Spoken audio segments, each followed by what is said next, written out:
कहते हैं सूत से ज़्यादा मूर की चाहत होती है। मतलब बेटे से ज़्यादा बहू और नाती पोते की चाहत होती है। सुबह से लेकर शाम तक जो बहू सुबह का नाश्ता, चाय, खाना, फिर लोगों की तरह तरह की फरमाइश पूरी करती रहती है और असल में उसे ये नाम दिया जाता है कि बहू करती ही क्या है। और जब दिन भर देखा जाए तो बहू कभी किचन में, तो कभी बाथरूम में कपड़े धो रही है, कभी छत पर कोई अलग से काम कर रही है।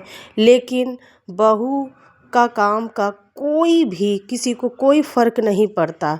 बहू यहाँ तक कि छत पे कोई भी अनाज सुखाने से लेकर के घर में खाना बनाने तक और क्या खराब हुआ है इसकी भी जिम्मेदारी सिर्फ बहू पर ही दी जाती है।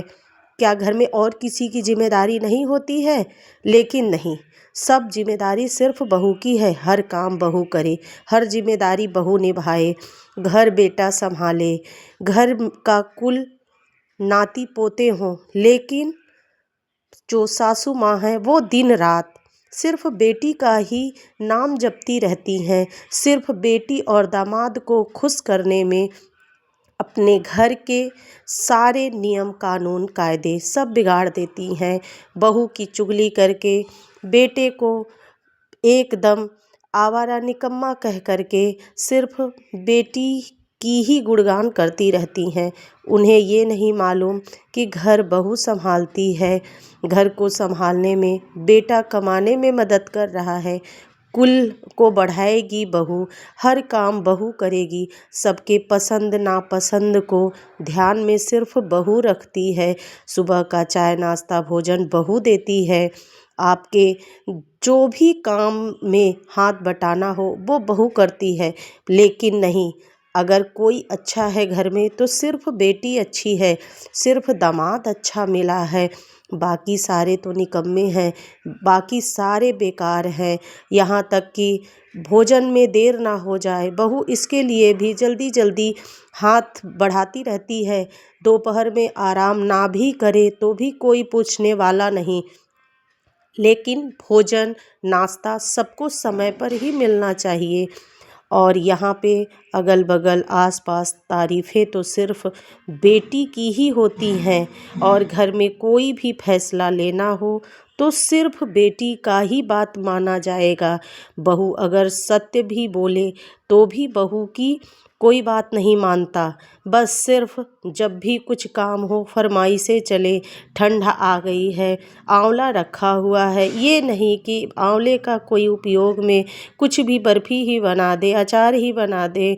अगर गर्मी आती है तो उसके लिए भी अलग फरमाइश होने लगती है। बहू सारा दिन खाना पीना करके चाय नाश्ता करके अलग से कामों में लग जाती है। कहीं आंवला सुखा रही है तो कहीं आंवले की बर्फ़ी, आंवले के ही काम में लगी हुई है। अब बहू आराम कर रही है या काम कर रही है इससे किसी को लेना देना नहीं। बस सबको समय समय पर भोजन नाश्ता चाहिए और ताना सुनाने के लिए सिर्फ बहू ही समझ में आती है और कोई नहीं दिखाई देता। अगर बहू थोड़े देर के लिए कहीं चली भी जाए, पति के साथ ही कहीं कुछ ज़रूरत की सामान लेने चली जाए तो भी सारे घर वालों को पता चल जाता है कि आज बहू बेटे के साथ घूमने गई है। घर का सारा काम छोड़ करके बाहर ही घूम रही है।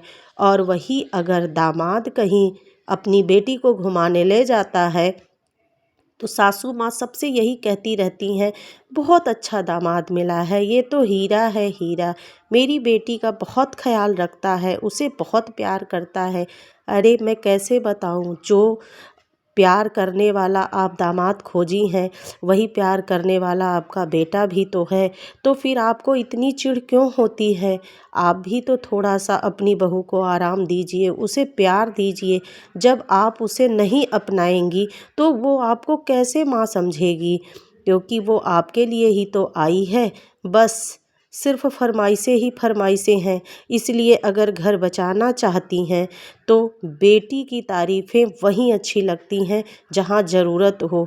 अन्यथा जब आपके साथ बहू है और बहू आपका साथ दे रही है तो दो शब्द बहू के बारे में भी बोलें, अपने बेटे के बारे में भी समझें, अपने नाती पोते का ख्याल रखें, क्योंकि वही आपको भोजन चाय नाश्ता देगी। किसी की बेटी आकर के यहाँ चाय नाश्ता नहीं पहुँचाती है, वो सिर्फ हाल ही पूछेगी, बाकी घर तो संभालेंगी बहुएं ही। तो बहू का ख्याल जो सास रखती है वही समझदार सास है, बाकी तो सिर्फ अपने पैर पे खुद ही कुल्हाड़ी मारती हैं और आरोप लगाती हैं बहुओं पर। इसलिए चुगली से बचिए और सपोर्ट करिए। पारिवारिक कलेश का सबसे बड़ा वजह दिन रात बेटी का गुणगान करना है। हर घर में ये कलेश बढ़ता ही जा रहा है, इसलिए हमें खुद पर सुधार करना चाहिए। वीडियो अच्छे लगे तो शेयर कमेंट ज़रूर करें।